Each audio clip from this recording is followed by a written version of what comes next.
என் வாழ்க்கையவே நீ வீணாக்கிட்டல்ல. அடிக்கவா? நம்ம அந்த மாதிரி நடக்காது. என்ன நடக்குது? கை கை கை நான் என்ன சொல்றேன், நம்ம போய் நடு ரோட்ல நிக்க வச்சு சாணி கரைச்சி ஊத்தி அடிச்சு கட்டை விளக்க மாறாது அடிக்கணும். அப்ப கூட உனக்கு புத்தி வராது. அப்ப கூட அடிக்கிறவ கையை உடம்பதான் பாக்குறவன். சிதம்பரம் அருகே மிதிக்குடி கிராமத்தில் தனது ஆசைக்கு இறங்க மறுத்த 25 வயது இளம்பெண்ணை கத்தியால் வெட்டி படுகொலை செய்த 65 வயது முதியவரின் கொடூர செயல் அப்பகுதியில் பெரும் அதிர்ச்சியை ஏற்படுத்தியுள்ளது. கடலூர் மாவட்டம் சிதம்பரத்தை அடுத்த மிதிக்குடி கிராமத்தைச் சேர்ந்த கார்த்தி காமாட்சி தம்பதியினருக்கு கடந்த 5 ஆண்டுகளுக்கு முன்பு திருமணமாகி ஒரு பெண் குழந்தை உள்ளது. இந்நிலையில் கணவன் மனைவி இடையே ஏற்பட்ட கருத்து வேறுபாடு காரணமாக கடந்த ஒரு ஆண்டாக காமாட்சி தனது கணவரை பிரிந்து அதே கிராமத்தின் செங்கமேட்டு தெருவில் உள்ள தனது தந்தை பாண்டுரங்கன் வீட்டில் வசித்து வந்துள்ளார். இதனை பயன்படுத்திக் கொள்ள நினைத்த அதே கிராமத்தை சேர்ந்த மகேந்திரன் என்ற முதியவர் காமாட்சியை பின்தொடர்ந்து தனது ஆசைக்கு இணங்குமாறு வற்புறுத்தி தொல்லை கொடுத்து வந்ததாக கூறப்படுகிறது. கடந்த சில நாட்களுக்கு முன்பு அரியலூர் மாவட்டம் ஜெயங்கொண்டம் பகுதியில் காமாட்சி சென்று கொண்டிருந்த போது அங்கு காரில் வந்த மகேந்திரன் அவரை வலுக்கட்டாயமாக காரில் ஏறுமாறு கூறி கையை பிடித்து இழுத்துள்ளார். இதனால் ஆத்திரமடைந்த காமாட்சி அங்கேயே மகேந்திரனை செருப்பால் அடித்துள்ளார். மேலும் அந்த சம்பவத்தை தனது செல்போனின் வீடியோவாக பதிவு செய்த காமாட்சி இதை உன் குடும்பத்தினருக்கு அனுப்புவாய் என்று மகேந்திரனை எச்சரித்துள்ளார். வாழ்க்கையவே நீ வீணாக்கிட்டல்ல. அடிக்கவா? நம்ம அந்த மாதிரி நடக்காது. என்ன நடக்குது? கை கை கை ஆனா சபரி கிட்ட நான் 2 வருஷமா போன் பேசிட்டு இருக்கேன். 2 வருஷமா ஈஸி பண்ணிருக்கேன். என்ன கதை இதெல்லாம்? 2 வருஷம்லாம் சொல்லி ஈஸி பண்ணன்னு சொன்னதானே வேற ஈஸி. நான் வந்து 2 வருஷம்லாம் சொல்றேன். அப்ப நீ சொன்னது தப்பு தானே? யார்கிட்ட வச்சிரலன்னு சொன்னேன். யார்கிட்டயுமே சொல்லல. வச்சிருக்கேன்னு யார்கிட்டயுமே சொல்லல. நம்ம போய் நடு ரோட்ல நிக்க வச்சு சாணி கரைச்சி ஊத்தி அடிச்சு கட்டை விளக்க மாறாது அடிக்கணும். அப்ப கூட உனக்கு புத்தி வராது. அப்ப கூட அடிக்கிறவ கையை உடம்பதான் பாக்குறவன். இப்போ இதை நான் எடுத்துட்டு போய் உன் வீட்டுல நான் எல்லாத்தையும் காமிச்சு எங்க வீட்டு சனத்தை வர வச்சு நான் அப்படியே போலீஸ் ஸ்டேஷன்ல கொண்டு கொடுப்பேன்.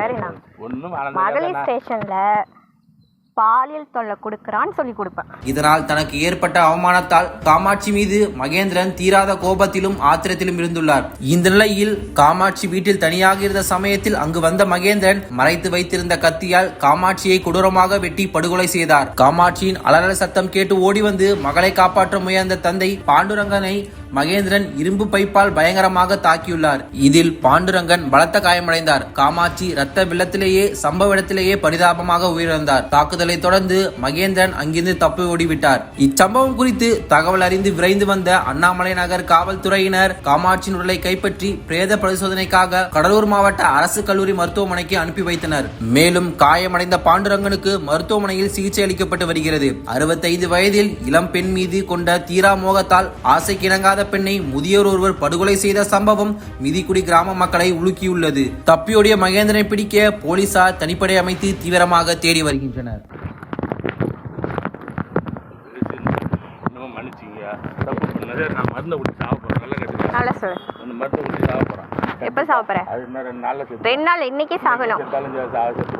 எதுக்கு சபரி கிட்ட 2 வருஷமா ஈஸி பண்ணன்னு சொன்னேன்? யாருக்கிட்ட? நான் சொல்லல. 2 வருஷம் சொல்லல ஈஸி பண்ண. நான் சொன்னேன் 2 வருஷம்லாம் நான் சொல்லல.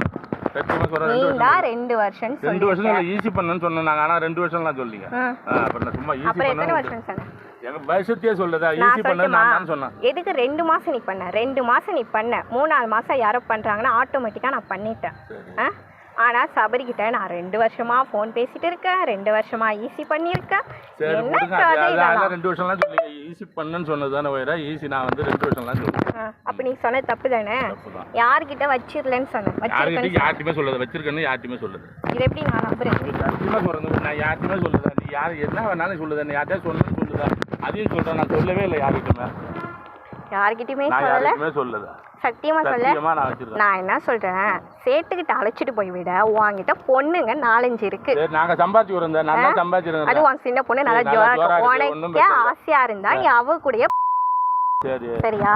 உன் சின்ன பொண்ணு கூட பேரம்பேத்தி பேத்திங்க அதிகமா இருக்கு. ஒரு நாளைக்கு நல்ல வேலை உன்னை பெத்த ஆத்தா போய் சேர்ந்துட்டா. இல்லைன்னா நீ அவ கூட நான் கூப்பிட்டேங்க. இரு, ஏன் அங்க நான் போயிடுவேன்.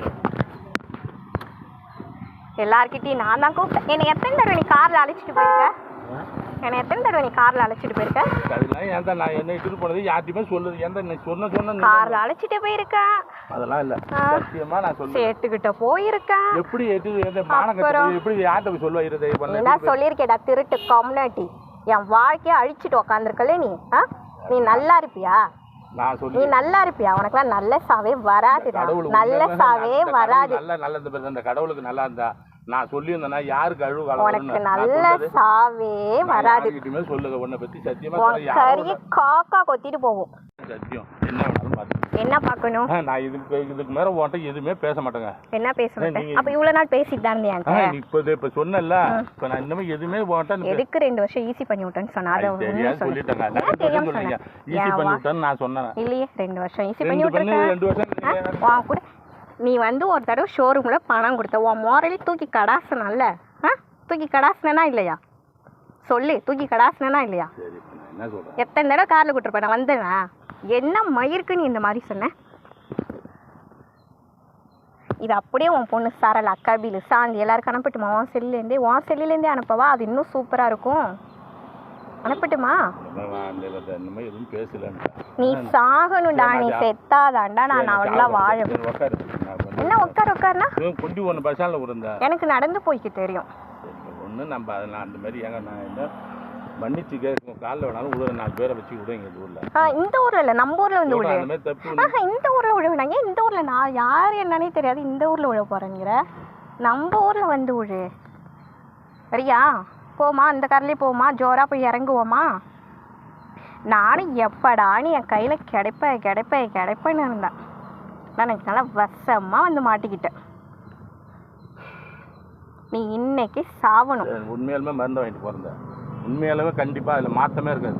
அப்போ வந்து இந்த மீதிக்குள்ள உனக்கு யாரும் ரொம்ப க்ளோஸு? எனக்கு நான் யாருக்கிட்டையுமே சொல்லலைங்கிறேன். நான் யாருக்கிட்டையுமே எனக்கு யாருமே க்ளோஸ் இல்லை. யாருமே க்ளோஸ் இல்லையா? அதுதான் அவர் பேர் என்ன? வடங்கலாமா நான் சொல்கிறேன். சிக்கருமோ உன்னோட சாக்கடை அது. நீ அவங்களாம் ஒரே சாக்கடை தானே. யாருக்கிட்ட மணிமாறன் க்ளோஸ் இல்லையா? அப்போ மணிமாறனுக்கு ஃபோனை போட்டு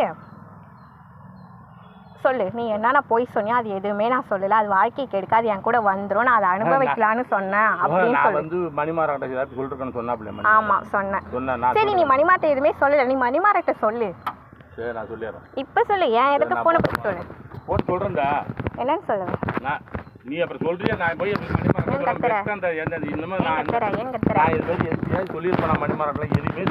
நீ எதுவும் சொல்ல வேணாம். ஊருக்குள்ள இந்த மாதிரிலாம் பேசுறாங்களாம்ப்பா, நான் வந்து இந்த மாதிரிலாம் சொல்லலை அப்படின்னு என்னோட பழக்கம் என்னவோ அதை சொல்லு. சரி, நான் அது மாதிரிலாம் எதுவுமே சொல்லலை. நான் மணிமாறன்டே சொல்றேங்க.